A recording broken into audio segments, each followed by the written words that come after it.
はい、始まりました。大人気シリーズが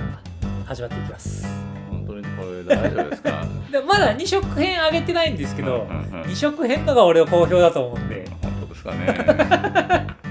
だって2色やってる人って、1色は結構やってる人いるんですよ、他のチャンネルとかブログとかでもあるんですけど、2色やってるとこって結構少ないんで、なるほど。2色に興味ある方も、見ていただきたいんですが、今日はこれからシミックの討論者を始めようと思ってる人におすすめのカード10選になります。タイトルコール買いましたね。買いました。シミック10選になります。シミック、まず高いカードなんですが、そんなに思いつくところがパッとあんまりなくてですね。大体青と緑のところで紹介したようなやつら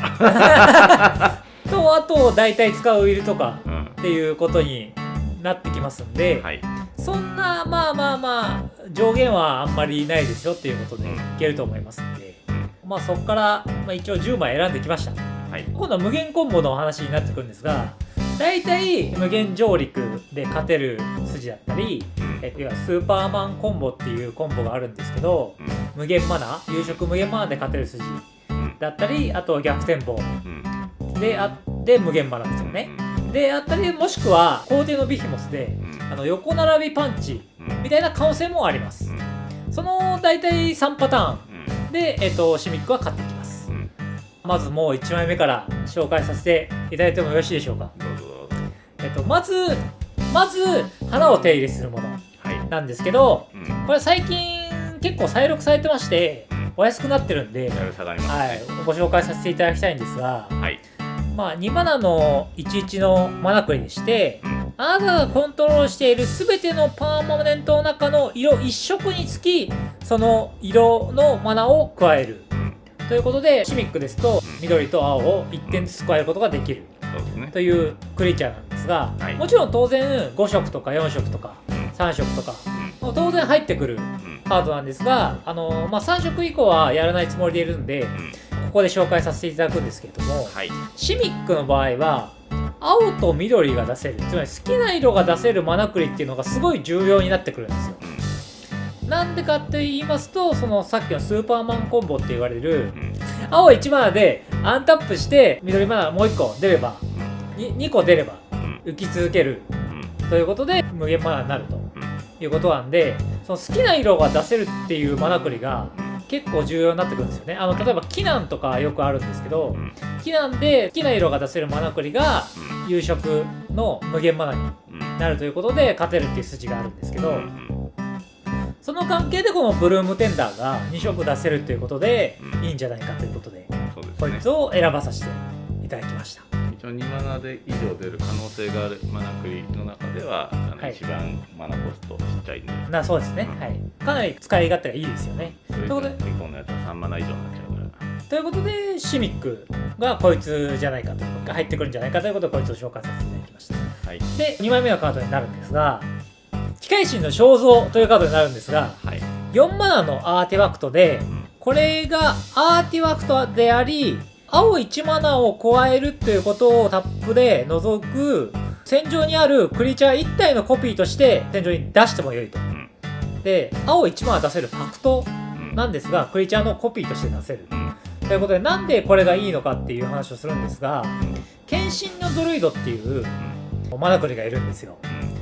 マナスイッチカウンター乗っけるとどんどんアンタップできるっていう、それ緑1マナ加えられるんですが、そいつが青1マナを加えることもできる上に、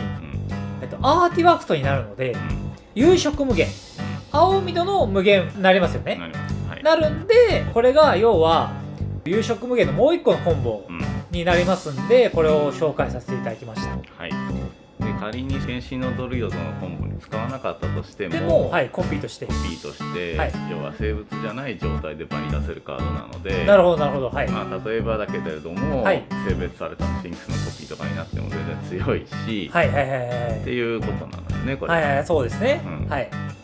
かなりいいですよね、これで。お安くなってますんで、これ結構いいと思います。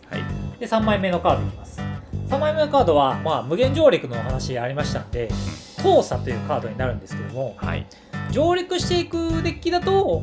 結構強めに使えることができるカードなんですが、例えばハゼゾンとかハーセゾンとか確かに使って違うけどみたいな違うけどで1マナのエンチャントでして、あなたの各ターンにあなたは追加の土地を1つプレイしてもらえる、ということで1ターン目仮に出したとしたら追加の土地1個置けるんで、じゃあボックスダイヤと同じじゃないかと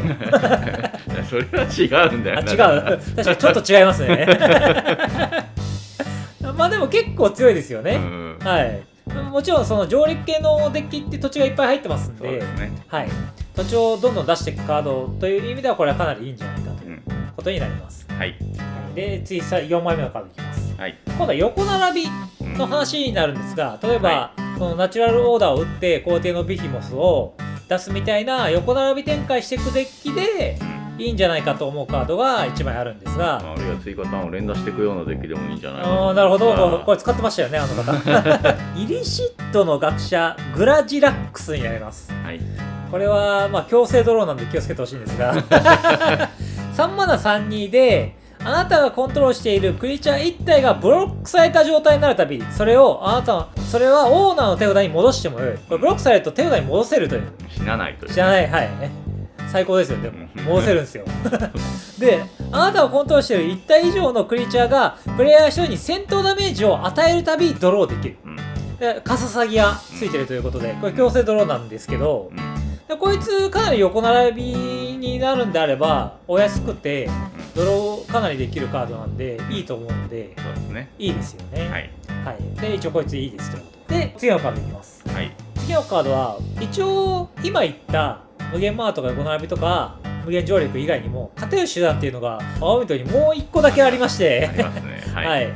イントンのドルイドというカードになるんですが、はい、とるやんちょっと笑っちゃうでも、いやこれ笑っても別に怒られないと思うんですけど、これはさすがに、はい、2マナの11のクリーチャーでして、はい、1マナ緑1マナタップで、まあ、簡単に言うとライバルで吹き飛ばせますだいぶはしょった。だいぶいいですよね、はしょっても。だいぶはしょった。はしょってもいいですか。ただちゃんと吹き飛ぶようにデッキ構築してないと吹き飛ばないんで、はい、そうですね、はい。基本地形が出るまで見せ続ける。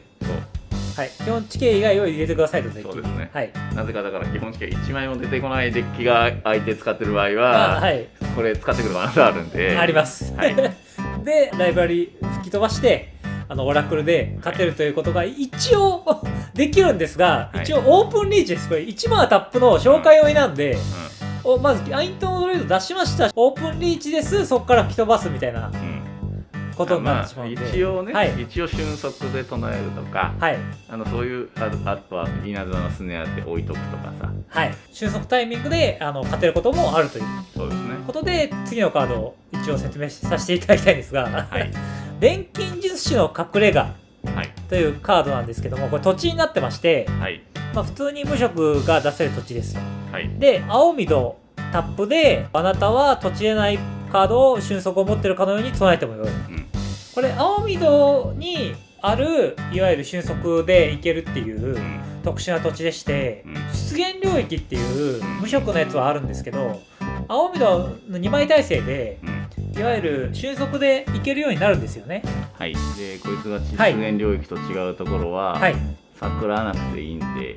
なるほど、いつでもいけると。はい。はいはいはいはいはい。余分にはかかりますが、はい。まあこいつ自身のタフも含めたら3マナかかってるのと一緒なんだけど、はいはいはいはい、繰り返し使います。なるほどなるほど、かなりいいですね。はい。で次のカードいきます。はい。次のカード一応青緑で強いカード何かあったなということで、種子生まれの指針というカードを一応紹介させていただきたいんですけども、はい。5マナの24で、はい、他の各プレイヤーのアンタップステップにあなたがコントロールしているパーマネントを全てアンタップする、はい、ということで、まあ、大体青緑系のデッキに入ってるイメージだということで、まあ、要はアンタップしてお得なことっていうのはいわゆる打ち消しを構えることが一番お得だっていうことですよね。そうですね、はい、はい、最初自分のターンで全部使って、それを起こすことができるんで、かなり噛み合ってるんで、しかもトラシオス、よく出てくると思うんですけど、トラシオスの軌道に全部当てられるっていうカードとして有名ですよね。そうですね、はい、こいつがリーガルで、はい、なんでクルフィックスの予言書は禁止になってるのかよくわからないんですけど。なんすかそれ、なんすかクルフィックスの予言書青緑のほぼ同じクリーチャーなんだけど、禁止なんですかそうなんですね。なるほどなるほど。まあまあなんかあるんでしょうね。はい。で次いきます。で次はそうそうサーチの話をしたいなと思いまして、青緑のサーチで、はい、青2色の混成マナで、最強のカードご紹介させていただきたいんですけど、これ結構安いです。そうそう大戦なんで、神聖化というカードなんですけども、はい、これ青緑2マナで、この呪文を唱えるための追加コストとしてクリーチャーを1体生贄に捧げる、はい、で生贄に捧げたマナコストに1を足した数のマナコストのクリーチャーを11カウンターが追加で置かれた状態で戦場に出すということで、これサーチとしては青緑のサーチとしては優秀ですよね。そうですね。はい。だいたい出てくるのはオラクルの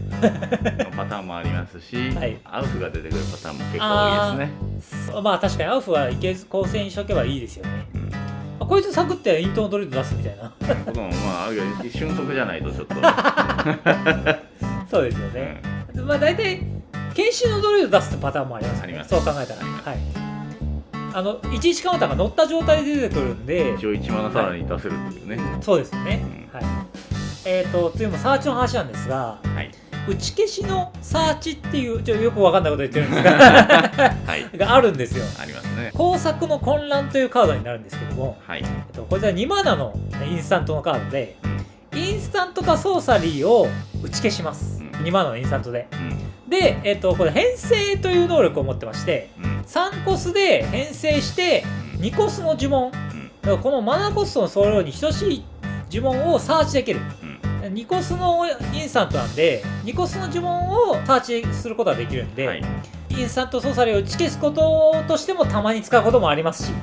2コスの呪文をサーチすることとしてもよく使いますよね。だから一応どっちの効果もそれぞれの効果で見たらそんなに強くはないんだけれども、はい、どっちも使える効果だっていう意味でいいカードと。はい、特にシミックで使ってるイメージが僕はあったんで、他のデッキでももちろん使うんですよ。使うんですけども、まあかさ増し程度なんで、でもシミックはこれが絶対に必要になってきますぐらいサーチが結構弱いデッキになってますんで、はい、例えばこれの2マナだったらさっきブルーム出た剣士のドリル持ってきてもいいですし、逆転棒両方持ってこれますし、ということで2コスを持ってくるっていうのは結構シミックでは多い可能性があります。はい、はい、で最後のカードに行くんですが、はい、今のサーチが弱いという話で最後の話に行きたいんですけども、幻の漂いというカードになります。はい、これは3マナのクリーチャーです。05の飛行防衛です。怖い引くとは何に使うんだって3マナの05飛行防衛それ何に使うんだっていうことなんですが、そこの部分もはや誰も見てないんだよなそう多分知らないまであるっていう残りの能力なんですが、この3コスで編成できます。はい、いわゆるこれは今度は3コスの編成です。はい、そうですね。これ3コスを探すっていうのも結構重要になってきまして、例えば食物連鎖をサーチできたりとかするカードはこれしかないんですよ。そうですね。はい。3コスのカードをサーチしてくるという意味でシミックではかなり優秀なカードになってきますので、はい、これを最後に紹介させていただきました。はい、でまあ一応10枚紹介させていただいたんですが、はい、はい、まあ異論反論ありそうですねいやでもそんなに変なラインナップでは今回なかった気がする。なかったですか。まあ結構シミックはこんな感じですんで、やってみたいと思う方はやってみてくださいということで、はい、今紹介したカードは結構お安くお買い求めできますんで、はいはい、チャンネル登録お願いしますはいありがとうございます。今回の動画は以上になります。おしまい。